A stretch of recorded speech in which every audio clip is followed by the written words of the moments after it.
तो कल हमने कथा सुनी भगवान के विवाह तक की कथा, और कैसे वे नवद्वीप में गंगा घाट पर बहुत शरारत किया करते थे, किस प्रकार वे पूरे नवद्वीप वासियों को अपनी शरारत का आनंद दे रहे थे, फिर कैसे उन्होंने खुद की पाठशाला प्रारंभ की और उनका लक्ष्मी प्रिया से विवाह। तो यह कथा हमने कल सुनी। तो आज कथा आगे प्रारंभ करेंगे। तो निमाई अब एक गृहस्थ हो गए थे और एक शिक्षक के रूप में, एक टीचर के रूप में उनकी प्रसिद्धि बहुत बढ़ गई थी। लेकिन फिर भी उनका जो यह बचपना था, बालकपना, वह गया नहीं था। वे जब बच्चों को पढ़ाया करते थे तो बहुत गंभीर रहते थे, लेकिन उसके बाद वे अपने ही जो विद्यार्थी हैं उनके साथ नवद्वीप की गलियों में खेला करते थे और गंगा घाट पर खेला करते थे। और इस प्रकार खेल कूद में जब निमाई किसी पंडित के संपर्क में आते थे, कोई शिक्षक रास्ते से गुजर रहा होता था, तो निमाई उसे रोक लेते थे और उनके साथ शास्त्रों की चर्चा शुरू कर देते थे। वह जिस भी विषय का पंडित हो, उस विषय पर वे चर्चा शुरू कर देते थे और उससे उसी के जिस विषय में उसे महारत हासिल है, उसी में उसको पराजित कर दिया करते थे। तो बड़े से बड़े विद्वान नवद्वीप में, जो बहुत बड़े बड़े विद्वान ज्ञानी लोग थे, वे लोग भी निमाई से डरने लगे। वे भी निमाई को जितना हो सके, अगर निमाई एक रास्ते से आ रहा तो लोग दूसरे रास्ते से चले जाते थे, या अगर निमाई सामने उनके सामने वाले रास्ते पे आ रहा तो रास्ता बदल देते थे, क्योंकि उनको डर था कि कहीं निमाई हमको पकड़ लेगा और कोई शास्त्रों का प्रश्न पूछेगा और फिर से हमें हरा देगा, पराजित कर देगा, और इस प्रकार हमें अपमानित होना पड़ेगा। तो इस प्रकार वृंदावन दास ठाकुर कहते हैं, सव नवद्वीपेर भ्रमे त्रिभुवन पति पुस्तकेर रूपे करे प्रिया सरस्वती। इस प्रकार पूरे नवद्वीप में जो त्रिभुवन पति हैं श्री चैतन्य महाप्रभु, वे सरस्वती को हाथ में लेकर, पुस्तक के रूप में हाथ में लेकर सरस्वती को पूरे नवद्वीप में वे घूम रहा करते थे। तो इस प्रकार लोगों ने उन्हें पहचाना और नहीं भी पहचाना, और सब लोग हैरान थे कि क्या निमाई कोई व्यक्ति है या कोई देवता है। तो बहुत से ऐसे नवद्वीप में पंडित थे, विद्वान लोग थे, जो निमाई की प्रशंसा किया करते थे और उनका सम्मान किया करते थे। और जैसा कि आप सबको पता है कि कुछ ऐसे भी होंगे जो उनसे ईर्ष्या किया करते थे और उनके बारे में बुरी बुरी बातें कहते थे। वे लोग कहते थे कि देखो, निमाई बुद्धिमान तो है, बहुत पढ़ा लिखा है, लेकिन बहुत ही घमंडी है, उसे बहुत ही घमंड है अपने ज्ञान का, और बहुत ही एरोगेंट है, किसी का सम्मान नहीं करता, भगवान इसे सहन नहीं करेंगे, एक ना एक दिन अवश्य उसके ऊपर कोई बहुत बड़ा दुख आएगा। तो ये दुनिया में ये सबसे बुरी चीज है, किसी के दुख के लिए प्रार्थना करना। कभी ऐसा नहीं करना चाहिए, कभी किसी के दुख के लिए नहीं सोचना चाहिए कि मैं सुखी रहूं और दूसरा दुखी रहे, ऐसा कभी नहीं सोचना चाहिए। बहुत बड़ा पाप है। और जब हम दूसरों के दुख के लिए सोचते हैं तो खुद ही हमारे ऊपर दुख आता है। तो हम सुखी हो जाएं, हमारा अच्छा हो जाए, दूसरे का बुरा हो जाए, ऐसा कभी नहीं सोचना चाहिए। हमारा अच्छा हो जाए अच्छी बात है, लेकिन किसी का बुरा हो जाए ऐसा नहीं। तो लोग ऐसे सोचते थे कि एक दिन जरूर उसके ऊपर कोई बहुत बड़ी विपत्ति आएगी। वह है कौन? जगन्नाथ मिश्रा का बेटा। जगन्नाथ मिश्रा बड़े मुश्किल से उसे 2 वक्त का भोजन दे पाते थे, बड़े मुश्किल से उन्हें खाना मिलता था। लेकिन आज देखो उनको, तो आज यह बहुत सारे विद्यार्थियों के साथ सूती वस्त्र के, रेशम के वस्त्र पहनकर नवद्वीप पर राजा की तरह घूमता है। तो इस प्रकार जो लोग कुछ नहीं कर सकते वो क्या करते हैं? वो लोग बुराई करते हैं। तो बुराई कर रहे थे, लेकिन उनकी भी हिम्मत नहीं होती थी निमाई के सामने जाकर उनकी बोलने की। और निमाई के लोग, नवद्वीप के लोग, वे निमाई का बड़ा सम्मान करते थे अधिकतर लोग, और उन्हें बड़ा अभिमान था कि निमाई जैसा पंडित हमारे नवद्वीप में है। वे निमाई का इतना सम्मान करते थे कि जब वे निमाई के सामने आते थे नवद्वीप के लोग, तो निमाई को प्रणाम करते थे, हाँ, और उनका सम्मान करते थे। तो कोई बहुत अमीर व्यक्ति है, कोई बहुत ही प्रभावशाली व्यक्ति है नदिया के, वे लोग भी जब घोड़े पर बैठकर जा रहे होते हैं और निमाई उसी रोड पर से जा रहे हैं, तो वे लोग अपना घोड़ा या पालकी रोक देते थे, नीचे उतर कर निमाई को प्रणाम करते थे और फिर अपने घोड़े या पालकी में बैठकर आगे जाते थे। तो इस प्रकार निमाई का एक विशेष ही सम्मान था पूरे नवद्वीप में। पर उनका जो व्यवहार था वैष्णवों की तरफ, जिन वैष्णवों के लिए वे आए थे, वो बड़ा ही विचित्र था, बड़ा ही अजीब था। वे वैष्णवों को हृदय से प्रेम किया करते थे, लेकिन वैष्णवों को ज्यादा पकड़ते थे शास्त्रार्थ करने के लिए। हाँ, तो जो वैष्णव भक्त थे वे दुखी होते थे कि निमाई देखो कितना बुद्धिमान है, कितना सुंदर है, लेकिन अपना जीवन केवल शास्त्रार्थ, शास्त्र चर्चा करने में व्यर्थ कर रहा है। वह कभी कृष्ण और कृष्ण भक्ति की बात नहीं करता है। तो इसलिए वैष्णव हमेशा निमाई से बचते थे। क्यों? क्योंकि अगर निमाई मिल गया उनको तो फिर से शास्त्रार्थ चर्चा शुरू कर देगा और हमको हरा देगा, यहाँ वहां की बातें करेगा, जिसमें वैष्णव पढ़ना नहीं चाहते थे। तो नवद्वीप में एक बड़े ही सुंदर वैष्णव थे जिनका नाम था मुकुंद दत्त। वो बड़ा ही सुंदर गाते थे, बड़े ही सुंदर गायक थे वे। तो जब वे अद्वैत आचार्य के घर में वैष्णवों की सभा में गाया करते थे, तो सारे वैष्णव आनंद के सागर में झूम उठते थे। तो वे हमेशा कृष्ण के बारे में गाया करते थे और सारे वैष्णव भाव में आ जाते थे उनका गान सुनकर, और नृत्य करने लगते थे, नाचने लगते थे, गाने लगते थे। निमाई को बड़ी खुशी होती थी यह देखकर।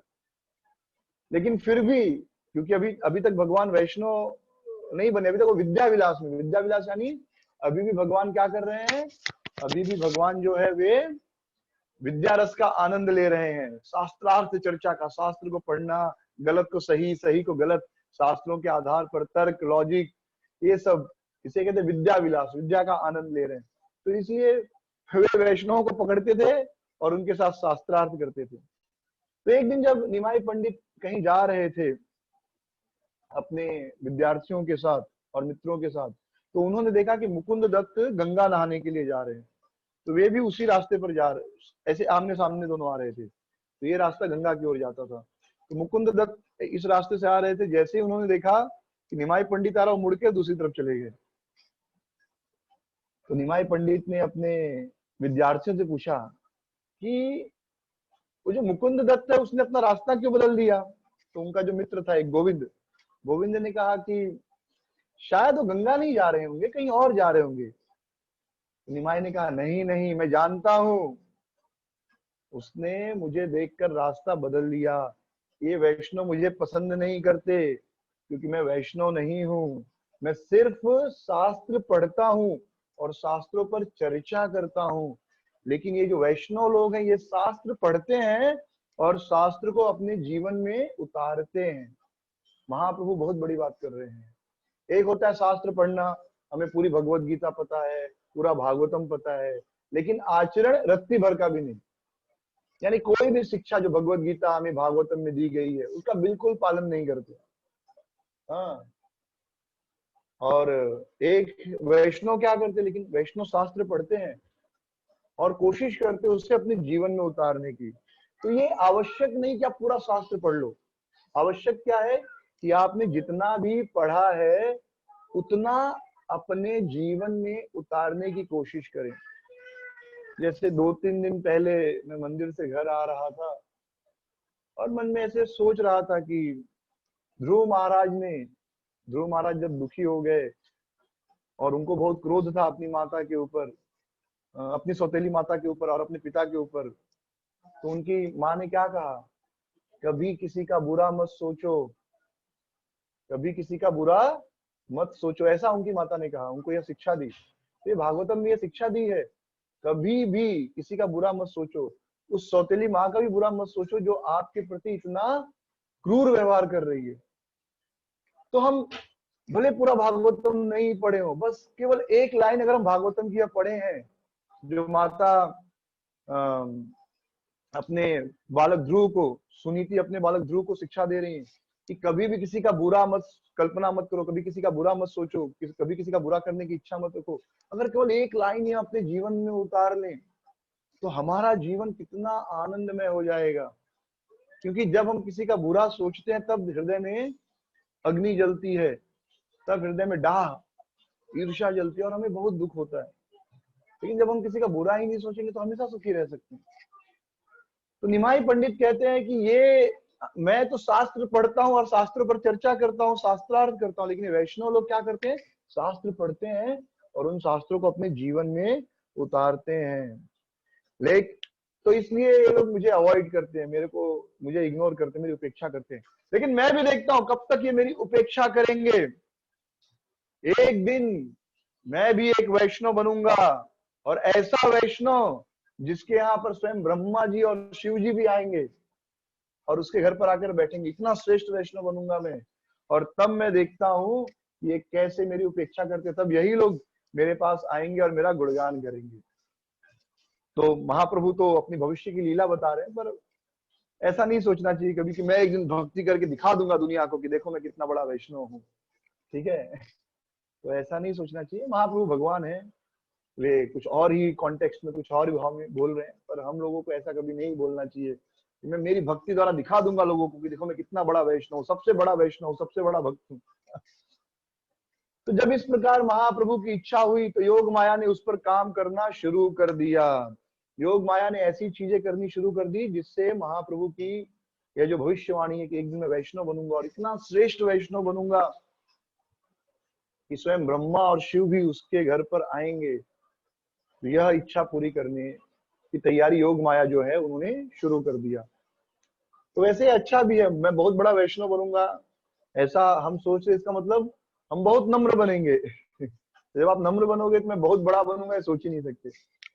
तो नम्रता, बड़ा वैष्णव मतलब बहुत ज्यादा नम्र होना, किसी से ईर्ष्या नहीं करना, किसी से द्वेष नहीं करना, सबका शुभ सोचना, ये वैष्णव है।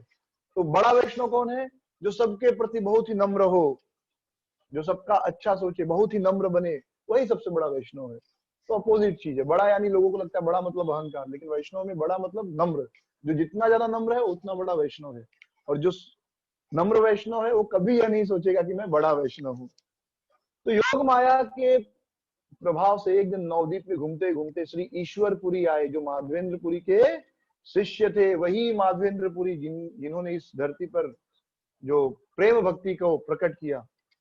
तो माधवेंद्रपुरी के शिष्य थे ईश्वरपुरी, वे इस नवदीप में आए जो भविष्य की लीला में चैतन्य महाप्रभु के गुरु बनने वाले थे। तो माधवेंद्रपुरी बड़े ही, ईश्वरपुरी बड़े ही नम्र थे। उनका जो पूरा व्यक्तित्व था, डिमोनियर था उनका शरीर, उनका चेहरा, रूपरेखा, तो बड़े ही नम्र दीन लगते थे। तो कोई उनको पहचान नहीं पाया ये माधवेंद्रपुरी के बहुत बड़े शिष्य ईश्वरपुरी हैं। तो ये इस प्रकार घूमते घूमते नवदीप आए और अद्वैत आचार्य के घर पर चले गए, बड़े ही नम्रता पूर्वक और संकोच करते हुए कि जाऊं कि नहीं जाऊं। तब अद्वैत आचार्य उस समय अपने घर पे शालिग्राम शिला की पूजा कर रहे थे। जब अद्वैत आचार्य ने देखा ईश्वरपुरी को तो अपनी ओर आकर्षित हो गए।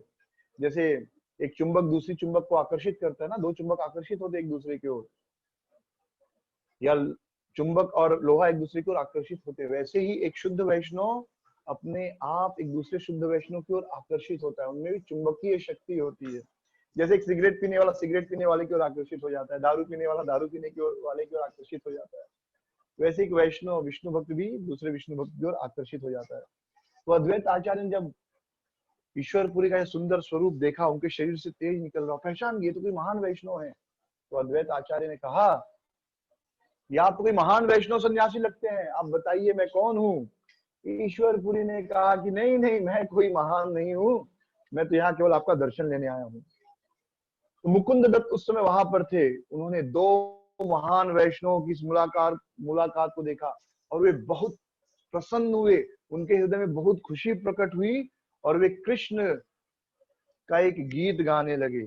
और जैसे ही उन्होंने कृष्ण के बारे में भजन गाना शुरू किया, जो अष्ट सात्विक विकार होते हैं, यानी जब हम बहुत खुश होते हैं, बहुत रोमांच होता है तो कैसे रोए खड़े हो जाते हैं, शरीर में कपकपी आती है, आंखों से अश्रु आने लगते हैं, इसे कहते हैं अष्ट सात्विक विकार। 8 प्रकार के विकार होते हैं शरीर में। फिर रोए खड़े हो जाना, आंखों से आंसू आना, शरीर का अपना नाचने की इच्छा होना, ऐसे। तो ईश्वरपुरी के अंदर ये सारे विकार आने लगे और वे जमीन पर लेटने लगे। अद्वैत आचार्य ने उनको अपने गोद में उठाया और उनको सहलाने लगे अद्वैत आचार्य। मुकुंद ने फिर जो भजन है उसकी पिच और बढ़ा दिया। तो अद्वैत आचार्य और ईश्वरपुरी का भाव और बढ़ गया। इस प्रकार उनका भाव बढ़ते गया। बहुत देर के बाद ईश्वरपुरी सामान्य अवस्था में आए और पूरे नवद्वीप में लोग ईश्वरपुरी को एक महान संत के रूप में मानने लगे। अद्वैत आचार्य उनके जो संगी लोग थे वे यह समझ गए कि ईश्वरपुरी एक बहुत महान भक्त हैं। तो बाहर वालों को नहीं पता था, लेकिन अद्वैत आचार्य को पता था। तो इस प्रकार वे एक साधारण तीर्थ यात्री के रूप में नवद्वीप घूमते थे। कौन? ईश्वरपुरी। खाली अद्वैत आचार्य और उनके संगियों को पता था कि ये तो बहुत महान वैष्णव है, बाकी किसी को पता नहीं चला। तो एक दिन जब अद्वैत आचार्य इस प्रकार नवद्वीप में घूम रहे थे तो एकाएक उनकी मुलाकात गौर सुंदर से हुई। गौर सुंदर यानी चैतन्य महाप्रभु से, निमाई से हुई। और श्रील वृंदावन दास ठाकुर कहते हैं कि इस प्रकार गौर हरि भगवान श्री चैतन्य महाप्रभु ने अपने सेवक को पहचाना। ईश्वरपुरी उनके सेवक हैं और क्या सेवा करने वाले हैं? गुरु के रूप में उनकी सेवा करने वाले हैं। क्योंकि भगवान को भी अब इच्छा होगी ना कोई गुरु बने, तो गुरु बनकर ईश्वरपुरी उनकी सेवा करेंगे। तो ईश्वरपुरी ने जब निमाई को देखा तो वे भी एकदम आश्चर्यचकित हो गए। उनकी सुंदरता देखकर और उनके शरीर को देखकर वो समझ गए कि ये तो कोई सिद्ध महापुरुष है। तो ईश्वरपुरी ने पूछा, ब्राह्मण देवता आप कौन है? आपका नाम क्या है? तो एक शिष्य ने कहा, ईश्वरपुरी के साथ जो एक दो लोग थे उन्होंने कहा ये निमाई पंडित है। तो ईश्वरपुरी ने कहा ओ निमाई पंडित, क्योंकि ईश्वरपुरी ने भी सुन रखा था कि नवद्वीप में कोई निमाई पंडित जैसा है जो जिसकी जिह्वा पर सदैव सरस्वती रहती है, जो हाथ में सरस्वती को लेकर चलता है, किसी भी विषय पर वह बात कर सकता है, चाहे वो अलंकार हो, ग्रामर हो, न्याय हो, लॉजिक हो, हाँ, वेदांत सूत्र हो, हर विषय पे। या आज के समय में कहें तो चाहे फिजिक्स हो, केमिस्ट्री हो, बायोलॉजी हो, कंप्यूटर साइंस हो, जियोलॉजी हो, कंस्ट्रक्शन हो, मैकेनिकल इंजीनियरिंग हो, महाप्रभु किसी भी फील्ड के एक्सपर्ट से बात करके उसको उस फील्ड में हरा देंगे। इतना ज्ञान था महाप्रभु के पास। और भगवान है, सारे ज्ञान की तो स्रोत वही है। तो किसी को समझा नहीं कि निमाई के मन में क्या भावना हुई। उन्होंने ईश्वरपुरी से कहा कि हे ब्राह्मण, हे देव, आप हमारे घर पर प्रसाद पाने के लिए आइए। तो ईश्वरपुरी बहुत प्रसन्न हो गए और वे निमाई के घर पर प्रसाद पाने के लिए गए और वहां पर उन्होंने प्रसाद पाया। और फिर निमाई और ईश्वरपुरी दोनों कृष्ण के बारे में बातें करने लगे। कृष्ण के बारे में बातें करते करते ईश्वरपुरी की आंखों से आंसू आने लगे, पूरा शरीर कांपने लगा और निमाई इसे देखकर बड़े प्रसन्न हुए। और रोज वे ईश्वरपुरी से मिलने गोपीनाथ आचार्य के घर पर जाते थे। इन नामों को याद रखिए, गोपीनाथ आचार्य, मुकुंद दत्त, अद्वैत आचार्य। अभी तक इन तीन भक्तों का नाम आया। इसके पहले काफी भक्तों का नाम लिए, पर अब लीला में 3 भक्तों का नाम आया। और गोविंद, ये 4 भक्त, गोविंद, ईश्वरपुरी, अद्वैत आचार्य और मुकुंद दत्त, ये 4 भक्त इंट्रोड्यूस हो चुके हैं, जो आगे हमेशा आपको इन सब भक्तों का नाम सुनने को मिलेगा। तो गोपीनाथ आचार्य के घर पर ईश्वरपुरी रुके थे और महाप्रभु रोज उनका दर्शन करने जाते थे। तो एक दिन ईश्वरपुरी ने कहा कि निमाई, मैं एक पुस्तक लिख रहा हूं, मैंने एक पुस्तक लिखी है जिसका नाम है कृष्ण लीला अमृत। तो मैं चाहता हूं कि तुम पूरी किताब को अच्छे से पढ़ो और अगर उस किताब में कोई गलती है तो उस गलती को मुझे बताओ। तो निमाई ने कहा कि कृष्ण जो है अपने भक्तों के भाव से प्रसन्न होते हैं। भक्त कुछ भी अगर प्रेम से लिखे कृष्ण के बारे में तो कृष्ण बड़े प्रसन्न होते हैं, वह उसमें गलती नहीं देखते। जो अनपढ़ है वे कहते हैं कृष्णाय या विष्णाय, और जो पढ़े लिखे वो कहते हैं विष्णवे। लेकिन कृष्ण दोनों के भाव को लेते हैं। तो अभी कृष्णाय, ये विष्णाय और विष्णवे का क्या अर्थ है? तो शिव जी का मंत्र क्या है? ओम नमः शिवाय। शिव से शिवाय हो गया, कृष्ण से कृष्णाय हो गया, ब्रह्म से ब्रह्माय हो गया या ब्रह्मणे नमः। तो शिव से शिवाय हो जाता है, दुर्गा से दुर्गाय हो जाता है। तो वैसे ही लोग सोचेंगे कि शिव का शिवाय होता है, इंद्र से इंद्राय होता है, तो उसी प्रकार विष्णु से विष्णाय होगा। लेकिन नहीं, विष्णु से विष्णवे होता। ओम विष्णवे नमः, ओम विष्णाय नमः नहीं। जो पढ़ा लिखा नहीं हो बोलेगा कि शिव का शिवाय है तो विष्णु का विष्णाय होगा, लेकिन नहीं, विष्णु का विष्णवे होता है। कृष्ण का कृष्णाय है, शिव का शिवाय है तो विष्णु का विष्णाय होगा, पर नहीं, विष्णु का विष्णवे होता है। तो जो कम पढ़ा लिखा है, अनपढ़ है, वो क्या कहेगा? विष्णाय नमः, ओम विष्णाय नमः। और जो पढ़ा लिखा है वो कहेगा ओम विष्णवे नमः। लेकिन भगवान ये नहीं देखते कि कौन विष्णाय बोल रहा है और कौन विष्णवे बोल रहा है, वे देखते हैं कि किस प्रेम से, किस भाव से वह मेरा नाम ले रहा है। तो भगवान भाषा नहीं देखते, भगवान भाव देखते हैं। तो आपने इतने प्रेम से किताब लिखी है यह, तो किसमें इतनी हिम्मत की वह उस किताब के अंदर गलती ढूंढे। ईश्वरपुरी बड़े प्रसन्न हुए। फिर ईश्वरपुरी ने कहा कि नहीं, फिर भी तुम किताब को पढ़ो, अगर कोई गलती मिलती है तो मुझे बताओ, और इस गलती ढूंढ कर, गलती बताकर आप कोई अपराध नहीं करोगे, मैं बुरा नहीं मानूंगा। तो एक दिन निमाई ऐसे ही बातों बातों में एक बात बोले कि आपकी किताब में एक वर्ब है, वर्ब यानी क्रिया, जो आत्म पदेन पद में है, लेकिन उस पद में नहीं होनी चाहिए। अब ये क्या ग्रामर है मुझे भी नहीं समझ में आया, पर ग्रामर की ये बात है।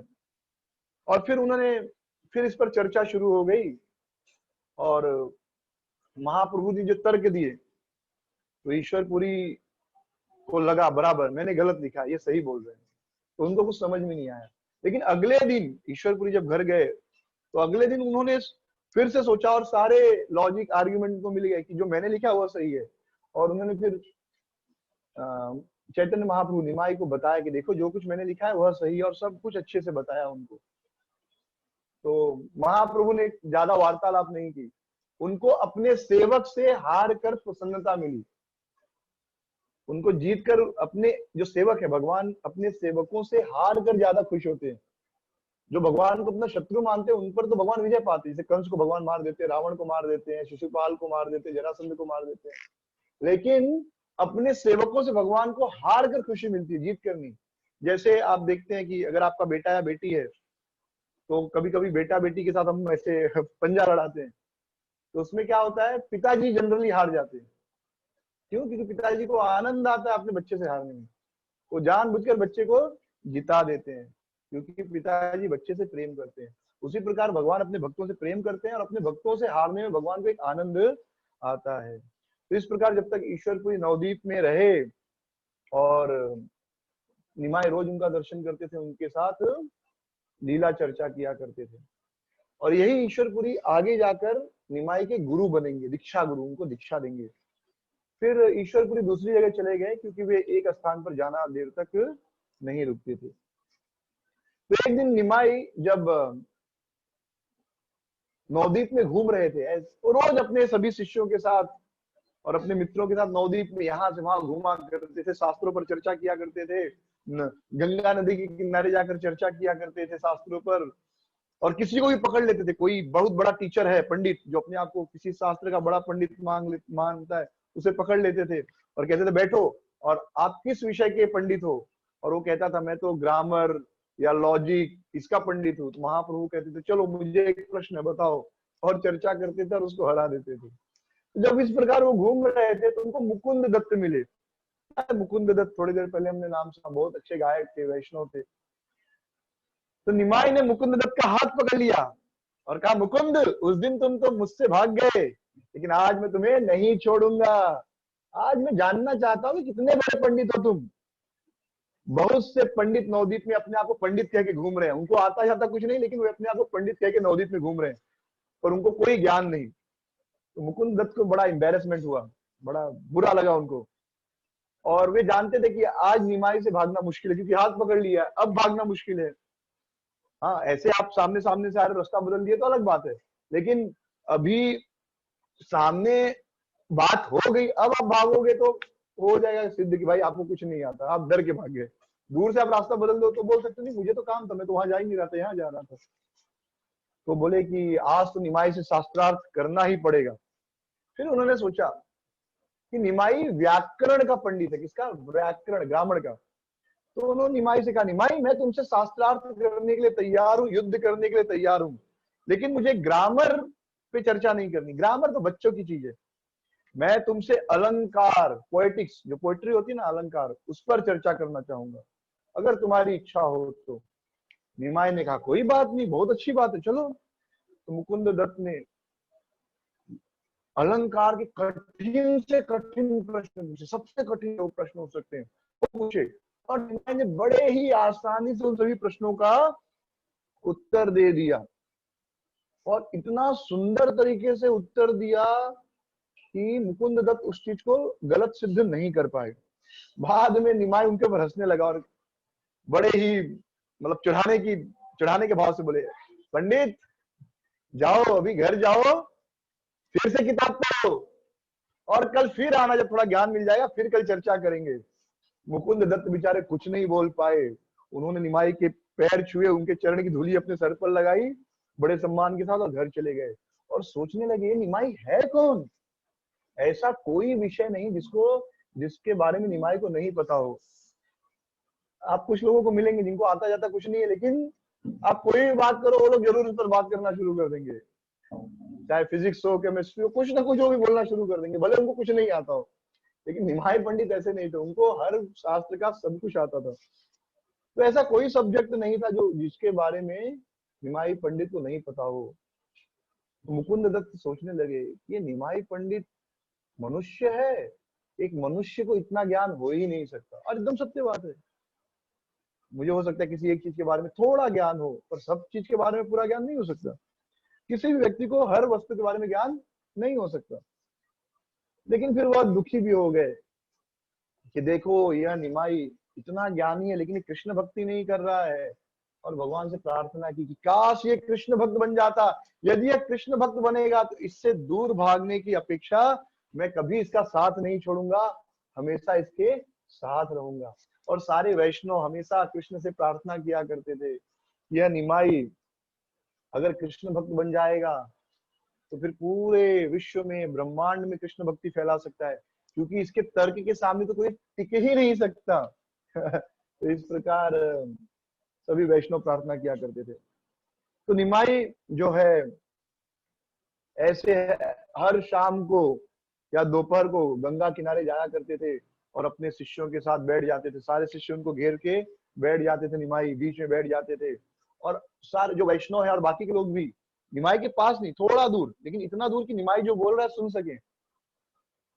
एकदम करीब नहीं, लेकिन इतना भी दूर नहीं कि निमाई की बात ना आवाज न सुन सके। यानी सबको अच्छा लगता था निमाई की बात सुनना।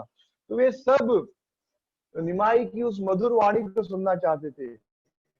लेकिन कोई नहीं जाता था, क्योंकि सबको डर लगता था पकड़ लेगा और फिर गलत को सही, गलत सही को गलत, क्या क्या बोलेगा। तो दूर से ही सुनने में आनंद आता था सबको, कोई पास नहीं जाता था। तो सारे वैष्णव और सारे जो लोग थे नवद्वीप के घाट पर, वो निमाई की सुंदरता का आनंद लेते थे और उनकी मीठी बातों का। स्त्रियां जब निमाई को देखती थी, जो युवा स्त्रियां होती थी 16 साल की, 18 साल की, तो वे सब जब निमाई को देखती थी तो कहती थी ये तो साक्षात कामदेव है, रति का पति है ये। जो पंडित लोग थे वे कहते थे, अरे ये तो साक्षात बृहस्पति हैं, स्वर्ग लोक के गुरु। और जो योगी हैं वे सोचते थे कि ये कोई महायोगी है। तो बहुत से लोग इस प्रकार शाम को आते थे और निमाई की बातें सुना करते थे दूर से। वैष्णव भी आते थे और निमाई की बातें सुना करते थे, लेकिन कोई पास नहीं आता था।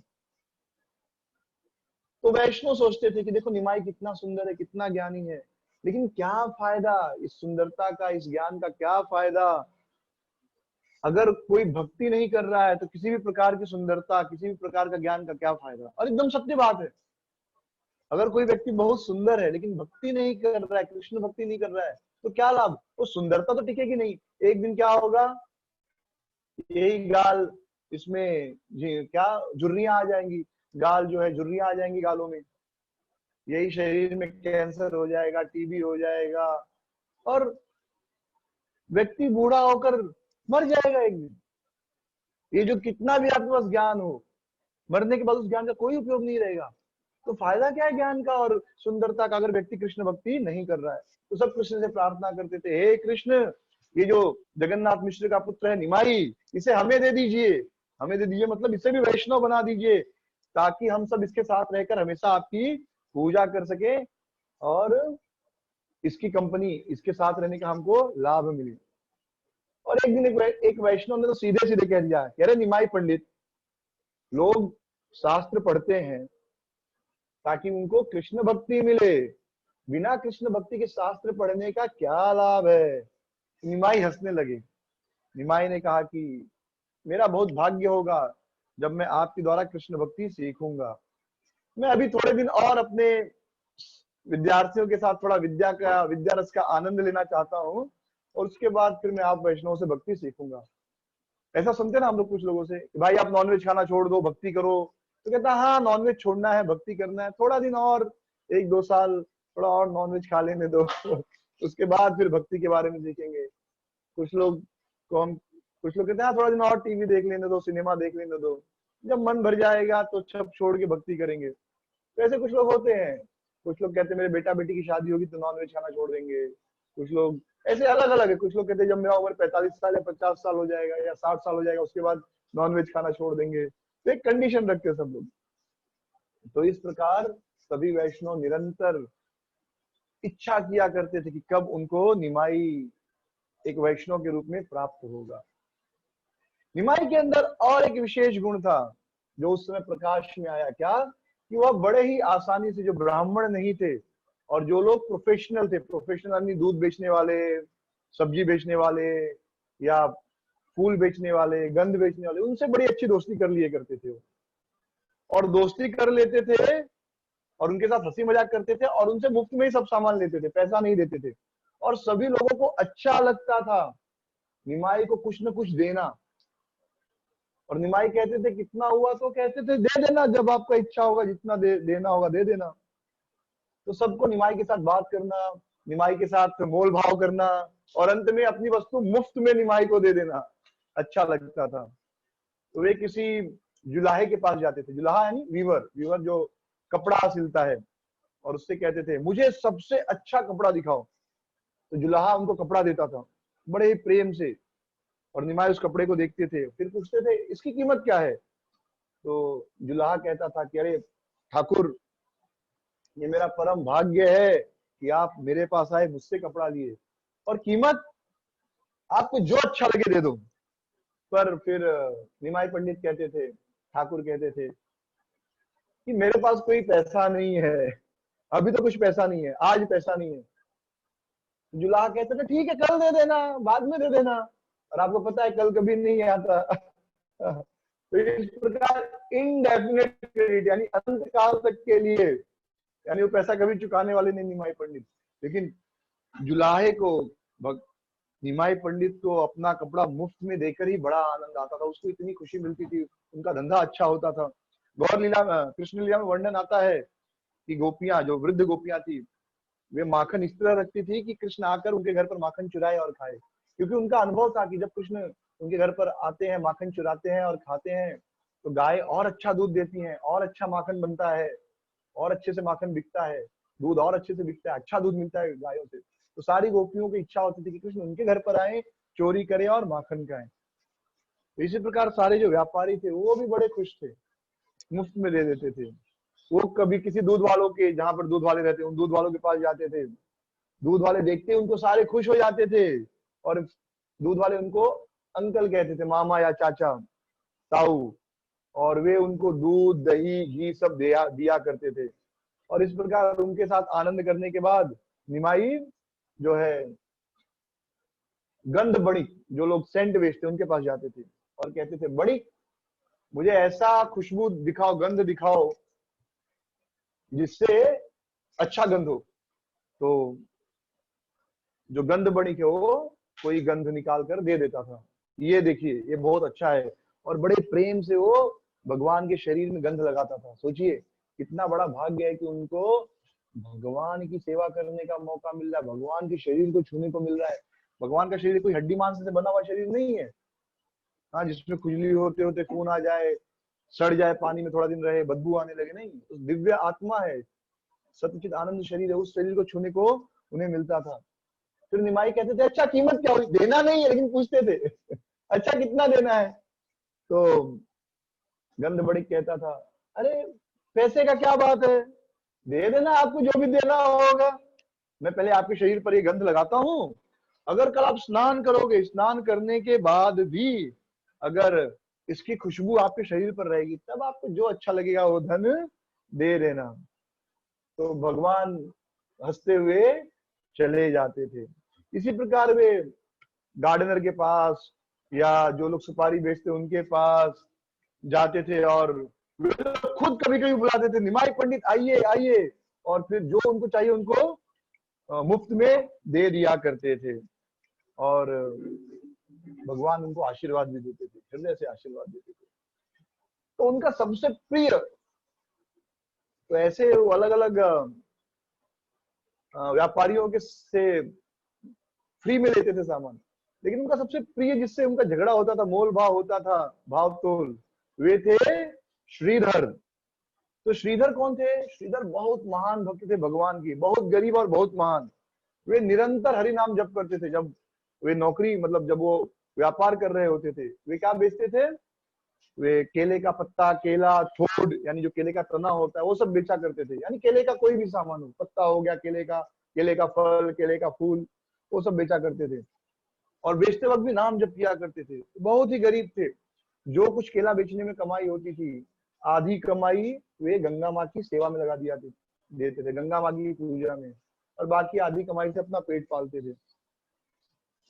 तो महाप्रभु जब भी श्रीधर के घर पे जाते थे, श्रीधर बहुत प्रेम से उनको सम्मान देता था, आसन देता था बैठने के लिए। तो एक दिन निमाई पंडित ने कहा कि श्रीधर, तुम दिन रात हरि नाम जप करते हो, हमेशा हरे कृष्ण महामंत्र जप करते हो, लक्ष्मी नारायण की पूजा करते हो, तो तुम कितने गरीब हो, तुम्हारी हालत कितनी खराब है, तुम्हें ठीक से कपड़ा भी नहीं मिलता, ठीक से भोजन भी नहीं मिलता। अब श्रीधर का जवाब देखिए। श्रीधर कहते हैं कि मुझे रोज कुछ ना कुछ भोजन मिल जाता है और मुझे नंगा भी नहीं रहना पड़ता, अच्छा या बुरा मेरे पास पहनने के लिए कपड़ा है और खाने के लिए भोजन है। तब महाप्रभु कहते, निमाई कहते हैं कि लेकिन मैं देख रहा हूं कि आप जो कपड़े पहने हैं उसमें बहुत सारे छेद हैं, और आपने उन कपड़ों को बहुत जगह से सिया हुआ है, और आपकी जो छत है उसमें बहुत जगह छेद है। तो बारिश में छत टपकती थी। हाँ, तो श्रीधर बेचारे कुछ छतरी जैसा लेकर बैठा करते थे बारिश के दिनों में। हाँ, और दूसरी तरफ देखो, लोग चंडी देवी की पूजा करते हैं, लेकिन उनका जीवन कितना सुखमय है, कितना आनंदमय है। तो निमाई पंडित ने कहा कि ठाकुर आप एकदम सही बोल रहे हो। एक राजा कितना सुंदर जीवन जीता है, कितना आनंदमय जीवन जीता है, उसके जीवन में कितना सुख होता है। और एक एक चींटी होती है, वह जमीन पर चलती है, कुछ मिल गया तो खा लेती है, लेकिन काल, मृत्यु दोनों के साथ समान व्यवहार करती है। दोनों को ही मरना पड़ता है और दोनों को ही अपने कर्मों का फल भोगना पड़ता है।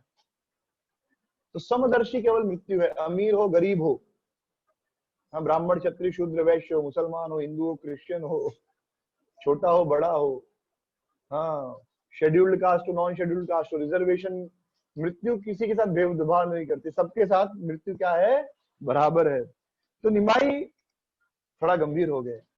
फिर निमाई उनके कान के पास गए और बोले, श्रीधर, मुझे पता है तुम्हारे पास एक बहुत बड़ा खजाना है। कौन सा खजाना? कृष्ण भक्ति। तुम्हारे पास एक बहुत बड़ा खजाना है, तुम हमेशा उसे छुपा कर रखते हो, लेकिन कुछ समय के बाद मैं सबको बता दूंगा कि तुम्हारे पास कौन सा खजाना है। तो महाप्रभु क्या बात कर रहे हैं? महाप्रभु बात कर रहे हैं कि तुम्हारे पास कृष्ण भक्ति है, और कृष्ण भक्ति ही सबसे बड़ा खजाना है। गोलोकेर प्रेम धन हरि नाम संकीर्तन। जो हरि नाम धन कर रहा है, हरि नाम जप कर रहा है, उसके बैंक अकाउंट में, गोलोक के बैंक अकाउंट में हरि नाम रूपी करेंसी जमा होते जा रही है।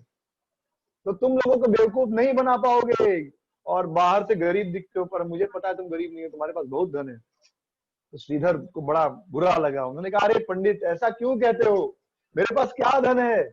आपको यह शोभा नहीं देता कि आप मुझ जैसे गरीब के लिए ऐसी बात करें। तो निमाई पंडित ने कहा, मैं तुम्हें आसानी से नहीं छोड़ूंगा, मुझे बताओ धन मुझे कब दोगे? तो श्रीधर कहते हैं, निमाई पंडित, मेरे पास कोई धन नहीं है, मैं तो एक बहुत ही गरीब व्यक्ति हूँ, और केले का पत्ता बेचकर, केले का फल बेचकर मैं अपना जीवन निभाता हूँ। तो निमाई पंडित कहते हैं, ठीक है श्रीधर, बहुत अच्छी बात है, अभी तुम अपना वह धन रखो, अभी नहीं चाहिए, लेकिन अभी मुझे क्या दोगे बताओ, अभी मुझे क्या दोगे? तो एक काम करो, वो धन मैं बाद में लूंगा, अभी तुम मुझे रोज केला, उसका पत्ता और थोड़, यानी जो केले का तना होता है ना, जिसमें केला निकलता है, वो जब केला पक जाता है, थोड़ बहुत उपयोगी होता है पथरी में। अगर आप पेठा के रस में मिलाकर केले का तना छील देंगे, इतना मोटा तना आता है, उसको छीलेंगे तो अंदर सफेद निकलेगा। इतना पीस काट कर मिलाकर पेठा जूस में रोज पिएंगे तो महीने 2 महीने में पूरा पथरी निकल जाएगा। तो थोड़ ये सब मुझे आप रोज बिना किसी कीमत के दो, फिर मैं तुमसे ये झगड़ा नहीं करूंगा, रोज मोल भाव नहीं करूंगा, तुम्हें परेशान नहीं करूंगा।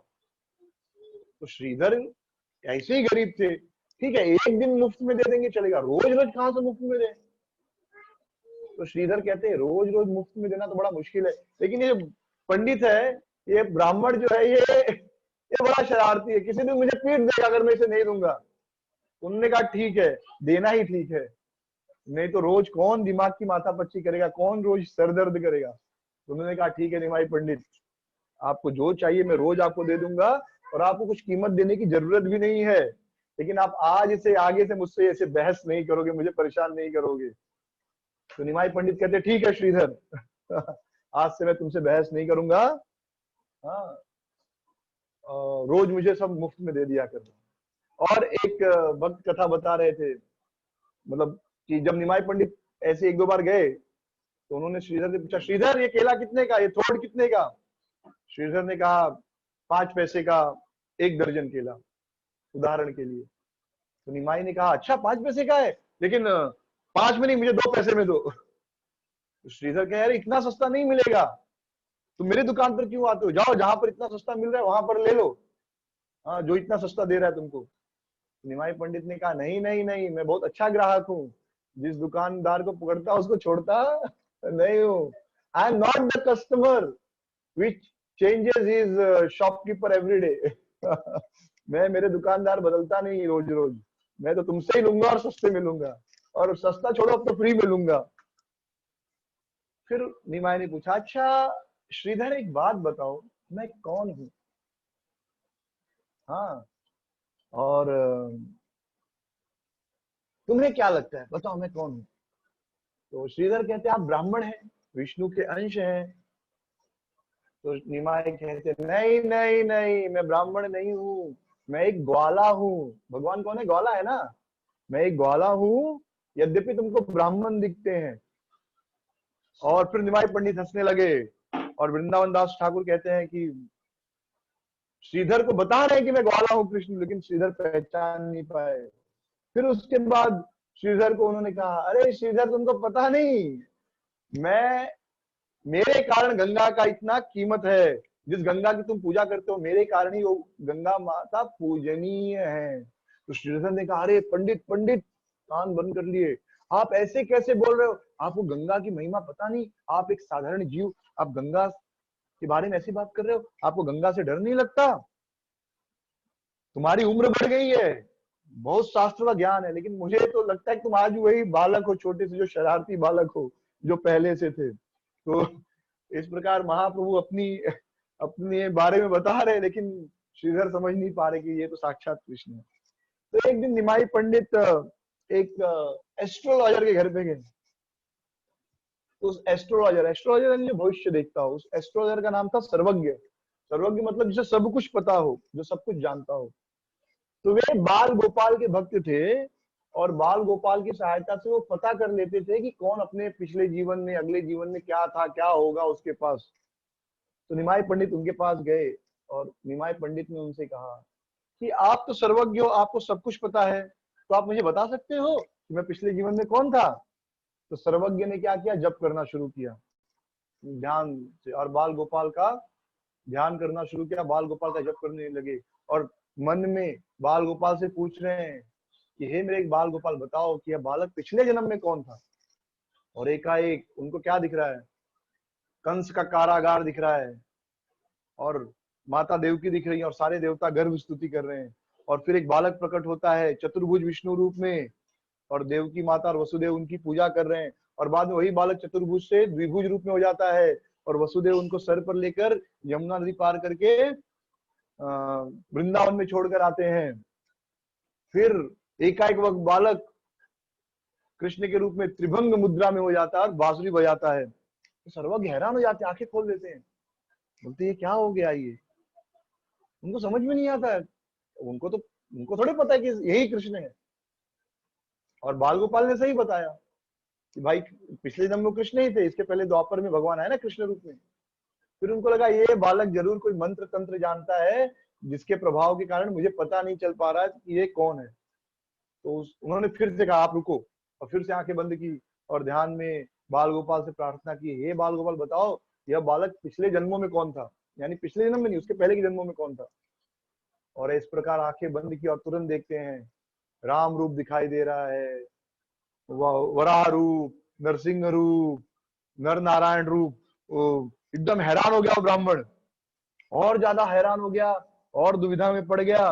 वह सोचने लगा ये कौन है ब्राह्मण, ये जरूर कोई जादू टोना जानता है। तो भगवान मुस्कुराए और भगवान ने पूछा अच्छा सर्वज्ञ बताओ मैं पिछले जन्म में कौन था। अभी उसको क्या बताया कि तुम तो कृष्ण थे पिछले जन्म में।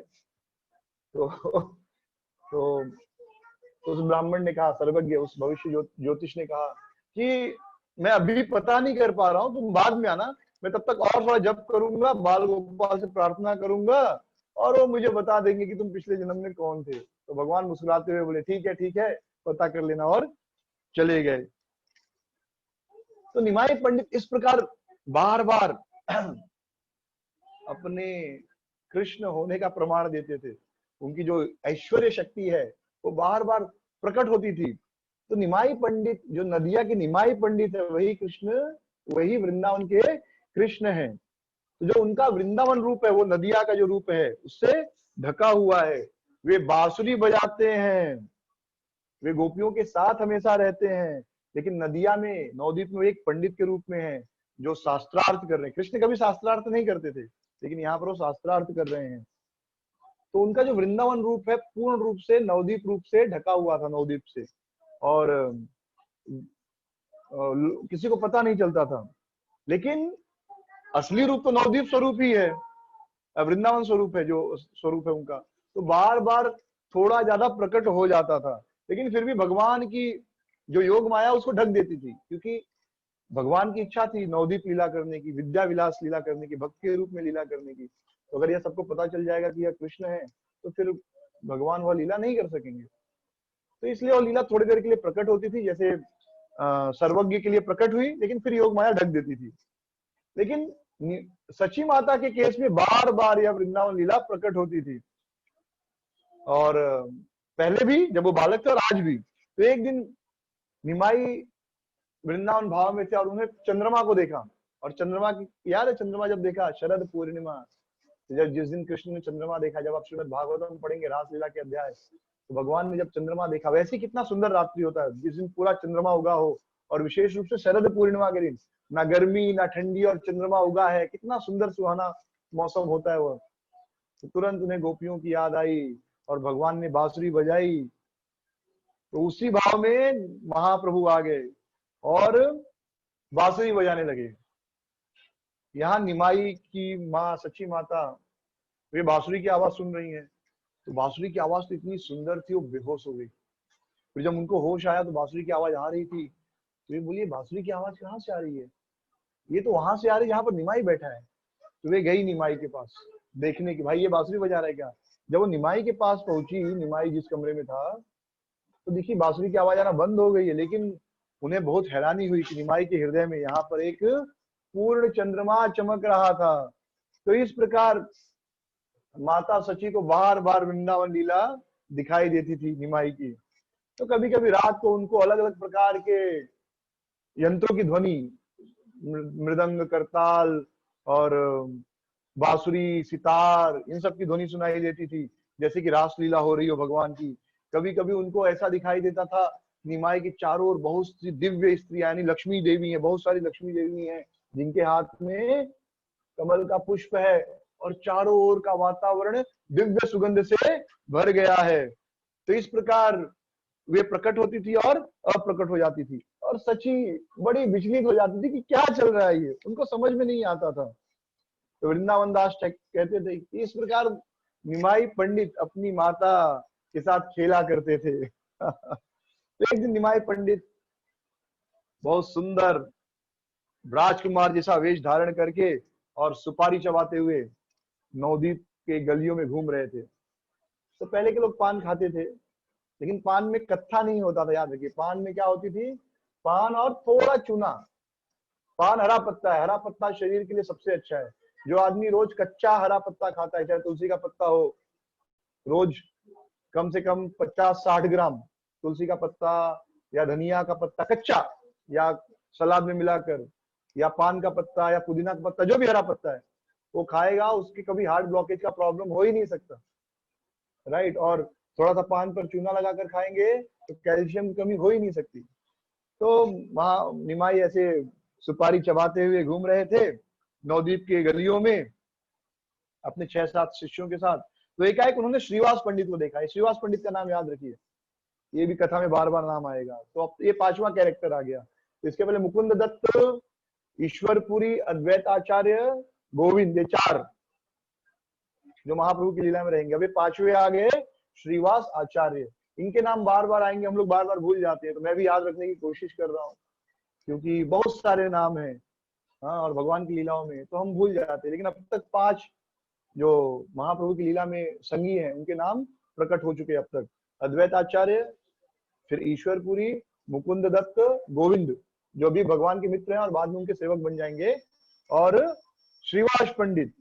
तो श्रीवास पंडित कौन थे? ये महाप्रभु के पिता के दोस्त थे, और अद्वैत आचार्य के बाद यही थे बड़े वैष्णव वहां पर नवद्वीप में। तो जैसे ही निमाई ने श्रीवास पंडित को देखा, तुरंत प्रणाम किया, दंडवत प्रणाम किया। क्यों? क्योंकि श्रीवास पंडित उनके पिता के मित्र थे, यानी पिता तुल्य हो गए। तो श्रीवास पंडित हंसने लगे, उन्होंने उनको आशीर्वाद दिया और बोला, अरे बदमाश शरारती, कहाँ घूम रहा है, कहाँ जा रहा है, क्यों अपना समय ये व्यर्थ के किताबें पढ़ने में लगा रहे हो? ये तुम्हारा बहुत बड़ा भाग्य है कि तुम पंडित हो, लेकिन बिना कृष्ण भक्ति किए शास्त्र पढ़ने का क्या लाभ है? भक्ति ही अंत है सब। पढ़ाई का अंत क्या है? अंत में भक्ति है। पढ़ाई क्यों की जाती है? ताकि हमको भक्ति मिले। अगर तुम्हारी पढ़ाई तभी पूर्ण होगी जब तुम्हें भक्ति प्राप्त होगी। तो अब तुम्हारी पढ़ाई हो गई है, अब तुम भक्ति करना शुरू करो। तो भगवान मुस्कुराए और भगवान ने कहा कि पंडित जी सुनिए, आपकी कृपा से जरूर मुझे भक्ति मिलेगी। तो अभी भी थोड़ा समय था जो उन्होंने श्रीवास पंडित से कहा कि आपकी कृपा से जरूर मैं भक्त बनूंगा, इसमें थोड़ा समय था, लेकिन फिर भी बार बार ऐसा कुछ होता था जिससे लगता था कि निमाई पंडित बहुत बड़े वैष्णव बनेंगे, बहुत बड़े भक्त बनेंगे। तो कभी कभी वे पूरे भक्त के भाव में आ जाते थे और जोर से चिल्लाते थे, हाँ कृष्णा कृष्णा। कभी कभी कहते थे, मैं ही विष्णु हूँ, मैं विश्वम्बर हूँ, पूरे विश्व का स्वामी हूँ, मैं पूरे विश्व का पालन करता हूं, पर कोई मुझे नहीं जानता। तो भगवान इस प्रकार लोगों को प्रकट कर रहे थे कि मैं कृष्ण हूं, लेकिन कोई भगवान की जो योग माया वो छुपा देती थी, क्योंकि भगवान को तो भक्ति की लीला करनी है ना। तो लोग सोचते थे ये निमाई पागल हो गया है। कोई सोचता था कि ये दिन भर शास्त्रों को पढ़ता है, दिन भर पढ़ाई करता है, चर्चा करता है, सोचते रहता है, बहुत ज्यादा दिमाग पर जोर देने के कारण ही इसकी ये हालत हो गई है। लेकिन महाप्रभु थोड़ी देर के लिए इस भाव में रहते थे, निमाई पंडित थोड़ी देर के लिए इस भाव में रहते थे, और बाद में वो नॉर्मल हो जाते थे। क्यों? क्योंकि वे देखते थे कि जब मैं ऐसे होता हूं तो मेरी माँ सची और वैष्णव बड़े दुखी हो जाते हैं, तो इसलिए तुरंत नॉर्मल हो जाते थे। तो निमाई पंडित अब नवद्वीप में एक बड़े विद्वान प्रकांड पंडित के रूप में उनकी प्रसिद्धि हो चुकी थी। वे नवद्वीप के पंडितों के शिरोमणि थे। हाँ, सब उनको, सभी पंडितों के पंडित श्रेष्ठ मानते थे, पंडित राज, पंडितों के राजा मानने लगे उनको। और उस समय हजारों पंडित थे नवद्वीप में, और सब अपने आप को एक दूसरे से श्रेष्ठ कहते थे, ये उससे तो अच्छा मैं हूँ, उससे तो अच्छा मैं हूँ।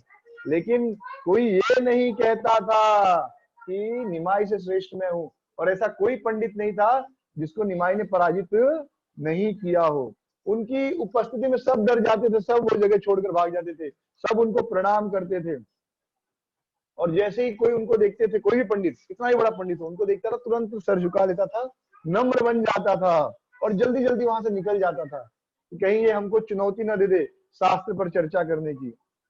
तो हर आदमी इस चीज से कन्विंस्ड था, everyone was convinced that he is not human। हर आदमी को यह पूर्ण विश्वास था कि यह कोई साधारण व्यक्ति नहीं हो सकता, लेकिन किसी को यह नहीं पता चलता था कि यह कौन था। तो उसी समय जब निमाई पंडित राज के रूप में प्रसिद्ध हो चुके थे, तो उसी समय नवदीप में एक पंडित आए जिनका नाम था दिग्विजयी। उनका नाम कुछ और था, केशव पंडित, केशव कश्मीरी या केशव पंडित, लेकिन उनका नाम क्या पड़ गया, दिग्विजय, क्योंकि वे पूरे विश्व को जीत लिए थे, कॉन्करर ऑफ द वर्ल्ड, क्योंकि सबको उन्होंने हरा दिया था शास्त्र चर्चा में। पूरे भारत में दक्षिण उत्तर सब जगह गए और सभी जो वहां के श्रेष्ठ पंडित थे, ज्ञानी लोग, सभी को शास्त्रार्थ में पराजित किया, और केवल नवदीप को छोड़कर।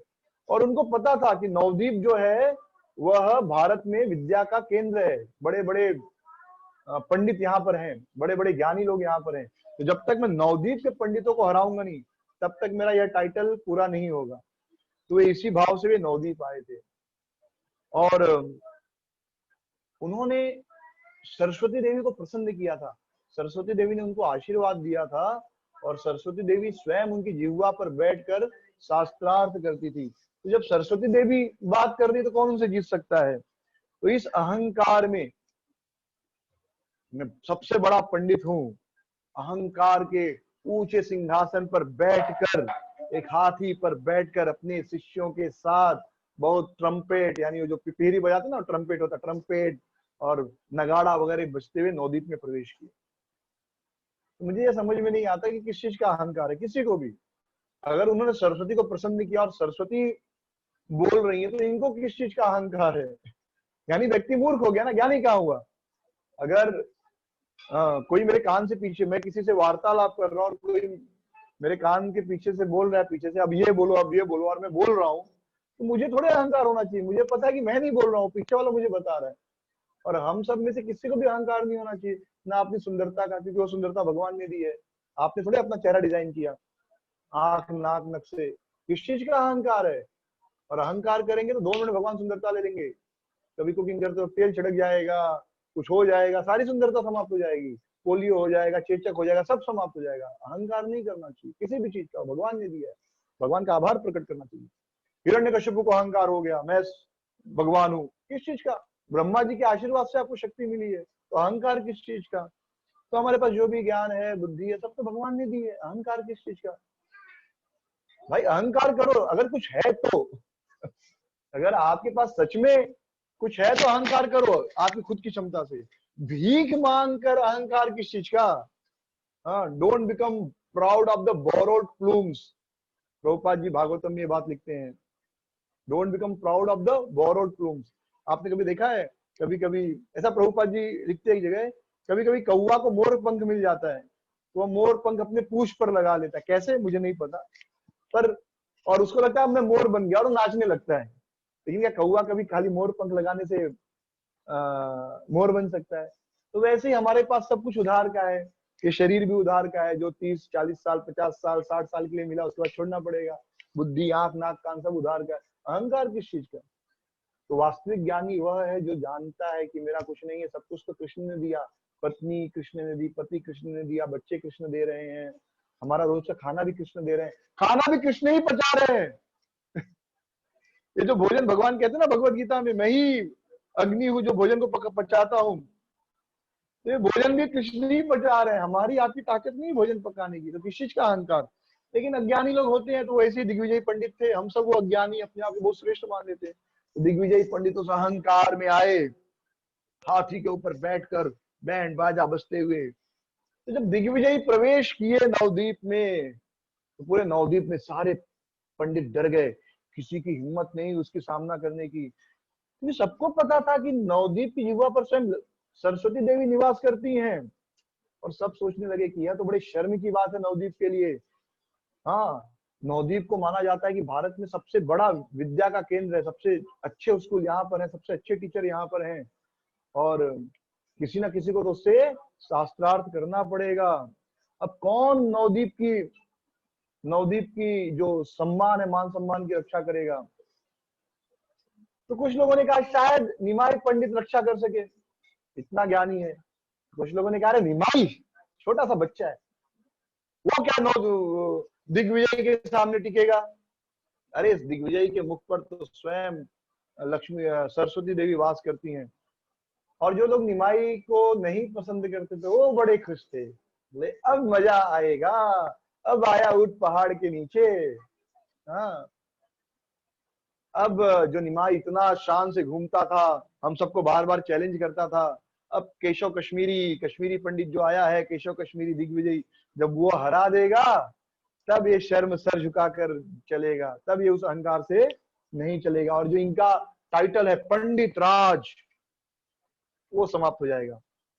तो जो निमाई पंडित के शिष्य थे वे सब गए और निमाई पंडित को सब बताया कि कैसे दिग्विजयी आया है, शास्त्रों का उसे बड़ा ही गर्व है, उसे लक्ष्मी जी सरस्वती जी का वरदान है, स्वयं सरस्वती उसकी जिह्वा पर बैठकर शास्त्रार्थ करती हैं, और वो पूरे नवद्वीप में हाथी पर बैठकर घूम रहा है अपने शिष्यों के साथ, अपनी पूरी सेना के साथ, और चुनौती दे रहा है कि कोई नवद्वीप में है जो मुझसे शास्त्रार्थ करे, और कोई किसी की हिम्मत नहीं है उसको चुनौती देने की।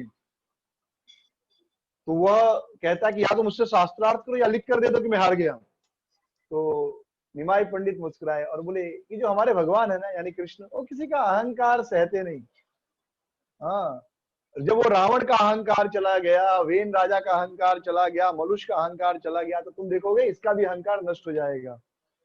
तो उस शाम निमाई पंडित अपने शिष्यों के साथ गंगा के किनारे बैठे थे, गंगा माता को प्रणाम किया, उन गंगा का जल अपने सर पर लिया और घाट पर बैठकर अपने शिष्यों के साथ वार्तालाप करने लगे, शास्त्रों का चर्चा करने लगे, और उसी समय सोच रहे थे कि जो यह दिग्विजयी है कैसे इसका गर्व चूर किया जाए। तो निमाई पंडित ने सोचा कि जो यह दिग्विजयी है ये बहुत, इसे अहंकार है, यह बहुत ऊंचे आसन पर बैठा है अहंकार के, अगर सबके सामने इसकी बेइज्जती करेंगे तो इसके लिए जीना बड़ा मुश्किल हो जाएगा, क्योंकि dishonour is worse than death, भगवान भगवद गीता में बताते हैं ये बात। अहंकार मृत्यु से भी बुरा होता है, जिनको अपने मान सम्मान की चिंता होती है, तो इसे अकेले में हराना चाहिए। हाँ, तो इस प्रकार महाप्रभु सोच रहे थे, अपने शिष्यों के साथ बैठे थे और वार्तालाप कर रहे थे, और उसी समय दिग्विजय पंडित आए। थोड़ा करीब आए लेकिन इतना दूर थे, मतलब इतना दूर, इतने करीब थे पर इतने भी करीब नहीं थे कि उनकी बात नहीं सुनाई दे, यानी उनकी बात सुन रहे थे लेकिन एकदम करीब नहीं थे। और निमाई पंडित शास्त्रों की चर्चा कर रहे थे अपने शिष्यों के साथ, और गलत को सही, सही को गलत सिद्ध कर रहे थे शास्त्रों के आधार पर, लॉजिक के आधार पे, आर्गुमेंट के आधार पे। और उनके सुंदर रूप को देखकर दिग्विजय पंडित भी आकर्षित हुए, और उनको भी बड़ा मजा आ रहा था कि देखो ये बालक कैसे सही को गलत, गलत को सही सिद्ध कर रहा है। तो उन्होंने पूछा कौन है ये? तो उनके एक शिष्य ने कहा ये निमाई पंडित। ओ निमाई पंडित, दिग्विजय ने कहा, क्योंकि नवदीप में आने के पहले सुन लिया था उन्होंने भी कि निमाई पंडित करके कोई नवदीप में है। तो वह गया उनके पास। तो जब निमाई पंडित ने देखा दिग्विजय को, तो उन्होंने उनको प्रणाम किया, उम्र में बड़े थे, फिर कुछ बातचीत हुई। फिर निमाई पंडित ने कहा कि पंडित राज, मैंने ऐसा सुना है कि आपको माता सरस्वती का वरदान है कि आप कभी भी किसी भी समय किसी की भी प्रशंसा में आप कविता लिख सकते हो। तो मैं आपसे प्रार्थना करता हूँ कि माँ गंगा की स्तुति में कुछ सुनाइए, जो कि सबके पाप नष्ट कर देती हैं और सबके हृदय को शुद्ध करती हैं। तो यही तो मौका ढूंढ रहे थे भाई, हर आदमी अपना पांडित्य दिखाना चाहता है ना, हर आदमी को इच्छा होती कैसे अपना ज्ञान, अपना पांडित्य दिखाए। तो बस वो तो वेट ही कर रहे थे। उन्होंने फटाफट तुरंत, जैसे तूफान आता है तूफान की गति से, बिना सोचे समझे फटाफट इतने तेज गति से गंगा माँ की स्तुति में 100 श्लोक बना दिए, तुरंत के तुरंत बना दिए, उनको सोचना नहीं पड़ा। और निमाई पंडित के जितने शिष्य थे सब एकदम आश्चर्यचकित हो गए, वाह सच में ये तो ग्रेट है। तो सब आश्चर्यचकित हो गए, लेकिन निमाई पंडित आश्चर्यचकित नहीं हुए। निमाई पंडित ने कहा बहुत सुंदर, आपने जो श्लोक बोले बहुत सुंदर है, ऐसा कोई नहीं इस दुनिया में, इस संसार में जो इतनी शीघ्रता से इतने श्लोकों की रचना कर सके। तो आप पर सच में माँ सरस्वती की कृपा है। अब आप मुझे बताइए, कोई भी एक श्लोक का अर्थ बताइए, उसका गुणगान कीजिए। तो निमाई पंडित तो दिग्विजय ने कहा ठीक है, कौन सा श्लोक बताओ, बताओ मुझे, आप कौन से श्लोक के बारे में सुनना चाहते हो। निमाई पंडित ने 61वां श्लोक, 100 श्लोक में 61वां श्लोक। जनरली हम कुछ भी सुनते हैं तो या तो एकदम शुरू का याद रहता है, एकदम अंत का याद रहता है, बीच का याद नहीं रहता। निमाई पंडित ने कहा 61वां श्लोक, और बोलकर सुना भी दिया कि ये श्लोक के बारे में बताइए। तो दिग्विजय हैरान हो गए, क्योंकि उनको भरोसा ही नहीं हुआ कि मैंने तो इतनी तेजी से 100 श्लोक सुनाए और इसमें उसको बीच वाला श्लोक याद कैसे रह गया। वैसे ही उन्होंने कहा अरे मैंने तो हवा की गति से, तूफान की गति से 100 श्लोक सुनाए, आपको यह श्लोक कैसे याद रहा, हो एकदम बीच में। निमाई पंडित ने मुस्कुराते हुए कहा कोई बड़ी बात नहीं, जैसे आपको माता सरस्वती ने श्लोक बनाने की क्षमता दी है, मुझे श्रुतिधर श्लोक याद करने की क्षमता दी है। तो दिग्विजय ने फिर उस श्लोक का अर्थ समझाया। निमाई पंडित ने कहा अच्छा, अब मुझे इस श्लोक में इस श्लोक की अच्छाइयां और बुराइयां बताइए। तो दिग्विजय ने कहा कि इस श्लोक में कोई बुराई नहीं है और सब अच्छा ही अच्छा है, जैसे बहुत सारे स्मिलीज हैं, प्रेजेस हैं। फिर प्रभु ने कहा कोई बात नहीं, बहुत अच्छा है, लेकिन इसमें गलतियां हैं। इस श्लोक में बहुत सारे अच्छे गुण है, लेकिन कुछ गलतियां भी हैं। अगर आप ध्यान से देखोगे तो इसमें अच्छाई भी है और गलतियां भी हैं। तो दिग्विजय पंडित को गुस्सा आया। उन्होंने कहा अरे इस श्लोक में कोई गलती नहीं है, तुम्हें क्या पता, तुम तो खाली ग्रामर, खाली व्याकरण के पंडित हो, तुम्हें क्या पता अलंकार के बारे में। निमाई पंडित ने कहा कि हे पंडित देव, हे सम्माननीय आदरणीय पंडित जी, मुझे नहीं पता है अलंकार के बारे में, इसलिए तो आपसे पूछ रहा हूँ कि अच्छा क्या और बुरा क्या बताइए इस श्लोक में। मैंने अलंकार नहीं पढ़ा है, लेकिन मेरे कुछ दोस्त हैं जो अलंकार के पंडित हैं, उनसे मैंने सुना है और उस आधार पर मैं कह रहा हूँ कि इस श्लोक में कुछ अच्छाइयां कुछ बुराइयां हैं। तो दिग्विजय ने कहा कि तो तुम ही बता दो। तो फिर निमाई पंडित ने 5 अच्छी बातें और 5 कमियां उस श्लोक की बताई, और उसमें से एक कमी क्या थी, उस श्लोक में भवानी भर्तु यानी भवानी के पति। लेकिन भवानी शब्द का क्या अर्थ है, भवानी का अर्थ ही है शिव की पत्नी। तो अब क्या अर्थ हो गया, भवानी भर्तु का क्या अर्थ हो गया, भवानी का अर्थ हो गया शिव की पत्नी और भर्तु मतलब पति। तो इस भवानी भर्तु शब्द का अर्थ हो गया शिव की पत्नी के पति, यानी कि भवानी को शिव के अलावा कोई और पति है। तो ये एक गलती हो गई, आपने भवानी बोल दिया, मतलब हो गया कि शिव की जो पत्नी है, तो भवानी भर्तु बोलना ये यहाँ पर बैठ नहीं रहा है। तो ऐसे 5 कमियां गिनाई। तो दिग्विजय एकदम आश्चर्यचकित हो गए, उन्हें भरोसा नहीं हुआ कि एक बालक, एक 18-16 साल का बालक, इसको इतना ज्ञान। तो उन्होंने कुछ बोलना चाहते थे लेकिन कुछ बोल नहीं पाए। उनको ऐसा लगा कि जैसे बैंक से सारा पैसा चोरी हो जाए ना, उसको बोलते बैंकरप्ट, तो वैसे इंटेलेक्चुअल बैंकरप्ट हो गए, उनकी सारी बुद्धि किसी ने चोरी कर ली है, वो कुछ बोल नहीं पा रहे थे। और उनको लगा कि स्वयं माता लक्ष्मी मुझसे नाराज हो गई हैं, या माता लक्ष्मी इसके साथ है, माता सरस्वती, इसलिए मैं हार गया। लेकिन फिर निमाई ने कहा कि अरे मैं तो एक छोटा सा बालक हूँ, मुझे कुछ नहीं पता सही क्या गलत क्या है, माता सरस्वती मेरी जीभ पर बैठी और इसलिए मैं ये बोल पाया।